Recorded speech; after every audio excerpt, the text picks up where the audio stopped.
Salut, c'est Trado, je suis content de vous retrouver pour l'analyse technique d'Air France. Alors, on va commencer par les précautions d'usage. Pour commencer, donc, je suis analyste technique, trader compte propre, mais je ne suis pas conseiller financier. Il ne faut pas avoir dans ce qui suit une incitation à acheter ou à vendre. Il ne s'agit que du partage de ma méthode, donnée à titre purement informatif et pédagogique. Je ne connais pas vos aspirations, je ne suis donc pas en mesure de vous dire de faire quoi que ce soit. On commence donc par une présentation succincte d'Air France. Comme vous le savez, c'est un des leaders mondiaux dans le domaine des compagnies aériennes.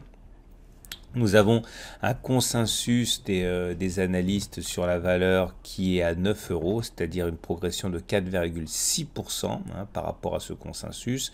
Et il faut comprendre que la séance également de lundi a été assez terrible, avec une perte de près de 4% en une séance. Donc voilà où on en est pour Air France en données hebdomadaires. Alors, si vous découvrez l'analyse technique, sachez que chacun des bâtons que vous voyez, ça s'appelle une bougie, un chandelier japonais. Ça vous donne pour une semaine donnée les plus bas et les plus hauts de la semaine. Donc cette bougie, puisque c'est une semaine, n'est pas encore complètement constituée. Elle va encore être amenée à évoluer tout au long de la semaine.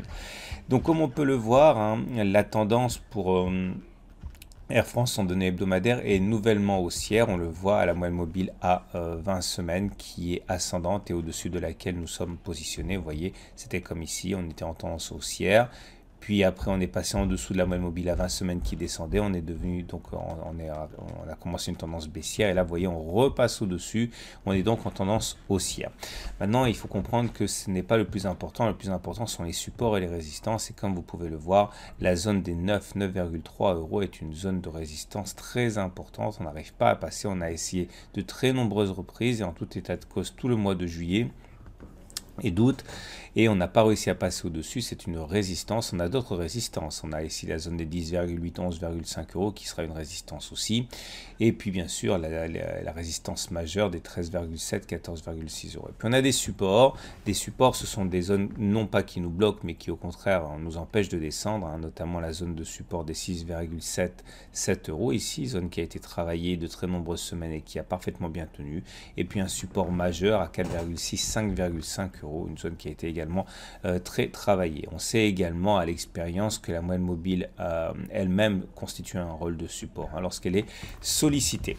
Donc en application de la méthode que j'ai théorisée et que vous pouvez retrouver en fin de vidéo en cliquant sur le lien, il faut comprendre que il faut éviter de faire ce que font les investisseurs en général, c'est-à-dire rentrer en une seule fois.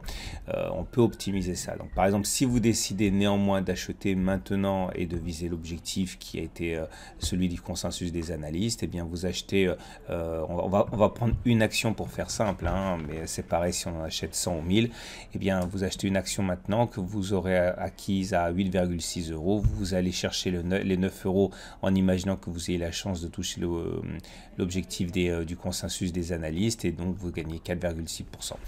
Maintenant, il y a d'autres façons de faire. La première façon alternative, eh bien, c'est de ne pas entrer en un coup, c'est d'entrer en deux fois. Donc par exemple, au lieu d'acheter deux actions à 8,6 euros, vous achetez une action à 8,6 euros et puis une autre lorsque l'on ira solliciter à moyenne mobile à 21 mois, puisque je vous l'ai dit, elle a tendance à jouer un rôle de support. Et si vous y prenez ainsi, eh bien votre prix de revient unitaire n'est plus de 8,6 euros mais de 8,3 euros. Et si par la suite on allait chercher l'objectif du consensus des analystes à 9 euros, eh bien la progression ne serait plus de 4,6% comme précédemment et de 8,4% avec en plus la sérénité de voir les cours baisser au cas où ça interviendrait, puisque ça fait partie de la stratégie. Vous avez finalement montré qu'une moitié de position maintenant, vous attendez l'autre moitié sur les 8 euros et donc vous vivez sereinement la baisse éventuelle, ce que vous ne ferez pas forcément si vous achetez tout maintenant. Et le deuxième avantage, bien sûr, c'est que vous allez pouvoir ainsi améliorer très significativement, pratiquement du simple au double, votre plus-value si l'objectif du consensus des analystes est rallié. Troisième façon de faire, encore plus avantageuse, au lieu d'acheter par exemple 3 actions maintenant à 8,6, vous en achetez une seulement, puis une autre sur 8 euros, puis une autre sur la zone de support ici à 7 euros, hein, si on y va. Et de ce fait, votre prix de revient unitaire devient 7,9 euros, donc une progression de 14% au lieu de 4,6% si on va chercher l'objectif du consensus des analystes, hein, au lieu de 4,6%. Alors bien sûr, rien ne dit qu'on ne va pas aller encore plus bas, aller chercher les 5 euros ou 5 euros, et pourquoi même pas la faillite, hein, tant qu'on y est. Mais en tout cas, en vous y prenant comme je fais moi, eh bien, vous aurez perdu moins, hein, que si vous avez investi 100% tout de suite à 8,6 euros. Voilà. Et si par contre les cours vont en flèche chercher les 9 euros, eh bien, vous aurez quand même participé à la hausse, hein, certes avec moins que si vous aviez investi tout d'un coup, mais en tout cas avec la sérénité d'avoir acheté entre guillemets le fait que si cela baisse, eh bien vous êtes totalement placide et confiant et serein par rapport à la baisse. Voilà.